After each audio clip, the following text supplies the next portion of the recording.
Hey guys, and welcome to another video, and today I'm going to be counting down my personal opinion of the top 5 coaster manufacturers in the world.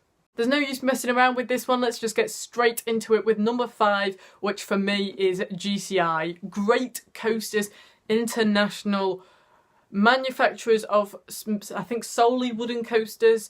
And the wooden coasters they do are brilliant. I've been on 2 of them now, Voden and Wicker Man, and both of them are in my top 10. They are brilliantly intense. They're quite smooth actually for wooden coasters. They're just all around good fun, the kind of coasters you can just sit back, well, I suppose not sit back because they are quite intense, some of them, but you can just sit there and put your hands up and just have a good time on. I just think GCI coasters are brilliant in that sense. Number 4 is one that can often divide opinions. I suppose some of their coasters are really good, some of their coasters are a bit iffy, but of course they have made some absolute classics, and therefore I have put Intamin in at number 4. Coasters such as Maverick, Taron, just to name a few, just look really good. I've ridden Taron, it's my number 1 coaster. I think that should be enough said really. But Maverick looks really good, Millennium Force looks really good. Just Intamin are really good at pulling it out the bag with the big coasters. And they've obviously got this one opening this year called Hyperion, which looks like a really good coaster as well at Energylandia in Poland. They are obviously known for the elusive Intamin rattle, which I can confirm pretty much every Intamin I've ever been on, with the exception of 13, which is granted a family coaster, have.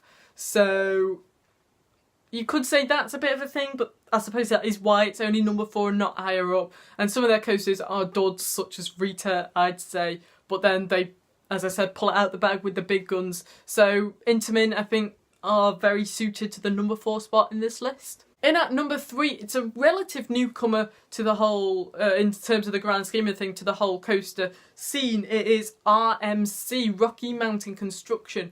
They do wooden coasters and they also do hybrid coasters.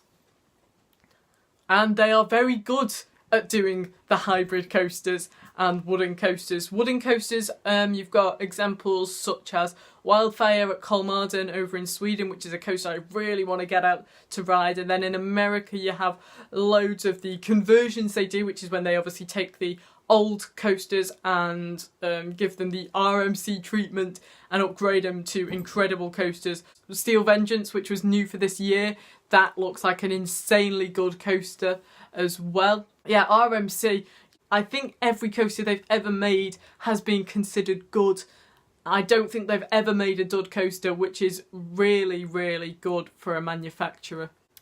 In at number 2 then, it's Mack, a company that used to mainly specialise in family coasters, such as like powered coasters. But they've really started to hammer thrill coasters. We've obviously seen new coasters such as Blue Fire Mega Coaster, Helix over at Leesburg, which are incredible launch coasters. Both of them look really good. They've got that new one, the name's completely gone from my head, I don't know how, at that Australian park, that Hyper Coaster, which looks really, really good. Fun. I have no idea how I've managed to lose the name of that one. But then of course there's the one I'm also incredibly excited for, which is Icon, which is a coaster I'm going to be doing a preview for, similar to what I did with Wicker Man. So obviously subscribe to be notified of when that goes online. Promotion.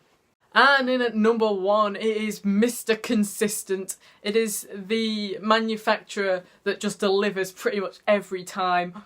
There's a few bad coasters, I suppose you could say, by them, but that's only because they've not stood the test of time. Pretty much everything they've done has been brilliant, and it is, of course, B&M. Their coasters are really smooth. I think smooth is probably the way you describe B&M, and I suppose Mack as well, but B&M, smooth. They've got so many different models. I've actually got a shirt somewhere that says all their models on, which I quite like.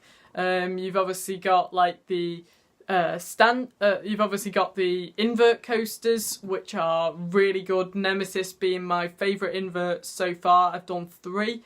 You've got stand-ups, which I suppose you could say aren't as good, but they're still good.